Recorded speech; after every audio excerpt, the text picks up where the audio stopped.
All right. So when I'm really good at this, by the way. Yeah. When you're doing the second hole, second side, you want to line up the edge of the groove with the edge of the jig right here. Can I have you hold that? Okay. Lining that up and clamp it in. Make sure that it's sitting flat in the bottom. Okay, and then we can go ahead and drill those next ones. Okay, you can have that, Rachel. This is going to take 2 screws on each side. Okay.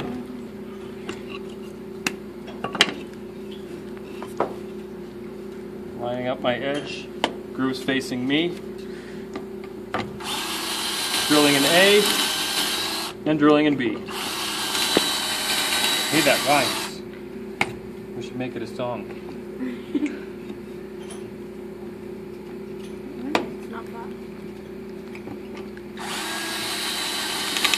Okay, I've lined up the edge of the groove again with the edge of the jig.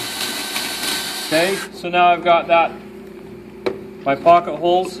I got pocket holes on each side of the short pieces. We're ready to glue this and clamp it and screw it. That's our 10-minute bell. We're going to keep going, okay? Alright, there's these little special Craig jig screws that are 1 inch. They've got a square head, okay? So I have to use this nice long screwdriver bit that fits in order to screw these together, okay? So what we're going to do now, we've got our pieces ready to screw together. We need some glue.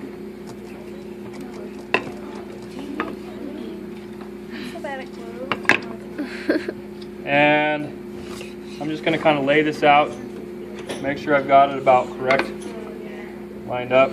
Okay, I'm going to start with these 2 sides here, and I'm going to hope that the glue will come out, because I know how the 7th graders are. See how they left it open? It's going to be dried in there, isn't it? Okay, so we're going to take and just, is that the second lunch? Yeah. Oh yeah, it was. Great, we got plenty of time. Okay, so I'm going to put a little bit of glue on this side. I'm going to smear it with my finger so that it covers. Yeah, that was a lot of glue. That was a little bit more than I really needed, but whatever. What if we get a splinter? Well, I guess you'll die. If you get a splinter, take it out. If you get a sliver, suck on it for a while. And then take it out. Okay, so I've got glue on each side covering the whole surface. That's just going to make sure that I have a good strong joint when all is said and done. Now, before I actually screw this in, I want to make sure that over here, come over here Rachel so you can see this part. So you see how it's flush right there? Okay, I want to make sure that that's flush, and then I'm going to put a clamp here right on top of that joint, right where those two meet. That will help hold them flush with each other up and down while I put a couple screws in. Okay, now this is pine, which means that it's kind of a softer wood. You see it kind of lock in there, and which means that once it gets to the end and you hear it kind of like stop right there. If you keep going, this will just strip it out. Okay. So we got the one side done. The other side, we want to make sure it's flush. I'm going to clamp it against the table there. Okay.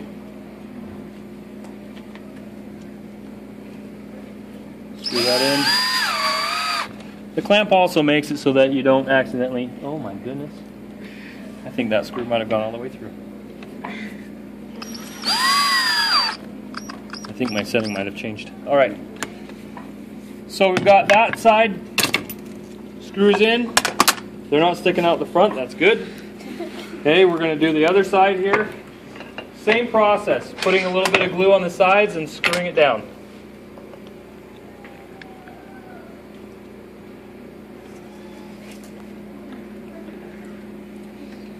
Put a little glue there. I'm going to spread it. And I'm going to spread it on the other side as well. Okay? Alright. Bring it kind of closer to the edge of the table so that I can clamp it. Now you can see here that there's kind of a gap on this, which means that one of my boards is a little bit crooked and not quite square. That's okay. That's what those screws will help us kind of tighten it up. So I'm going to grab a couple screws here and a clamp. I'm going to make sure that this side is flush. Clamp it right on top of the joint where they meet. And let's put these two screws in.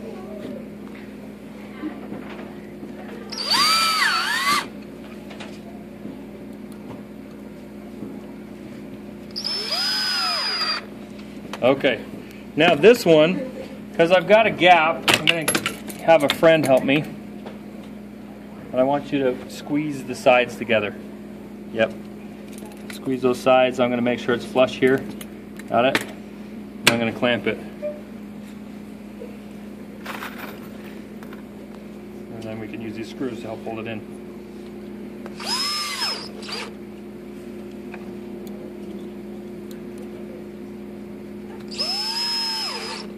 Okay. Now you've got your frame done. Okay, that was fast, right? Yeah. Now comes the fun part, sanding. Yes. There are marks in here from the table saw, okay, that need to be sanded. You also want to sand the corners a little bit so you don't have anything that's going to catch and give you a sliver. Okay, so we're going to start with this 80 grit sandpaper, and I'm going to grab a sanding block just because I find it makes it easier when I've got flat surfaces to sand. Okay, I'm going to get some of this brown 80 grit sandpaper and just wrap it around the sanding block. That gives me something to hold. It makes it easier to go. And you're going to sand the outside, sand the corners. You've got to get all the rough marks out. Okay, go ahead and stop the recording now. Okay, while she's sanding, we're going to let her sand for a little bit. There's a couple of different techniques that you can use. And in fact, let me write on the back of this what they are. Okay, this is kind of antiquing technique. I'll write it on the back. Antique. What I did to make this is you paint it white, okay, and then you sand the edges just a little bit, and then you put stain on the top. Okay, so I'm going to put white with stain. And then you rub the excess stain off. Okay, and when you wipe off that stain, you can pass that around. You can see that it gives it kind of an antique look. Okay, this is just plain, what color is this? Coral? Salmon, coral, something? Okay. It's coral. This one right here is what's called a dry brush technique. Okay, and with a dry brush, you paint it one base color. Okay, and then you're going to take a paintbrush. The second color I did was green on this one. Okay, you take a second color and you just dip the ends of the brush in and you kind of dab it on a paper towel so it doesn't have a lot of paint, and you very lightly brush across it with that, and it catches, it kind of pulls out the grain and lines with it as you do that. Okay, in fact, I think the example there that's on the table there, okay, that was a dry brush technique with the yellow and then the white over the top. Okay, so those are an option. I also have a couple of colors. I have a white and this kind of a beige color. This is what's called chalk paint. Okay, the difference with chalk paint is that chalk paint kind of will pull out the grooves in the grain. Okay, instead of being smooth, it'll be kind of rough. It'll bring out the grooves in the paint. It's also a very flat look, whereas that one is glossy. When you put the polyurethane on it, it's glossy. This is very flat. Okay, flat refers to how shiny it is. Okay, and so I've got that, and I've got some basic colors. Here's a gray that I haven't done anything with yet, but I've got a blue, a yellow, a coral, a green, and a gray, and a white. So those are kind of your color options. Will you hand me the frame? On this one, I actually painted these little knobs before I painted the rest. I painted them separately. I didn't put them in because it's really hard once you put the knobs in to paint them differently than your frame.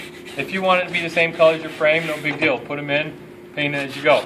Okay, but if you want it to be a different color like this, where I've got the white knobs, I have some little stands I made.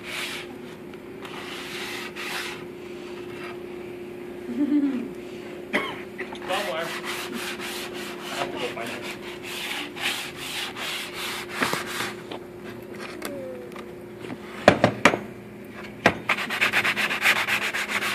Sanding goes off.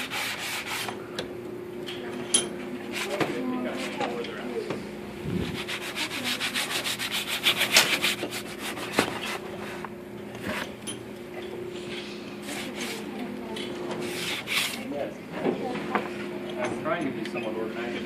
So I've got, okay. So I've got these stands, right? They're just a little board here where I've got like some holes drilled in it that are the right size for that peg to stick in. You can stick that peg in, paint the peg. This board can be reused, okay? And then you can take those pegs out and put them in, and that way you don't have to like tape off your frame and stuff. Does that make sense? If it doesn't, sorry. It's confusing. Okay, how are we coming on the sanding? God. You good? Yeah. Almost? Okay. Go ahead and stop recording, Rachel.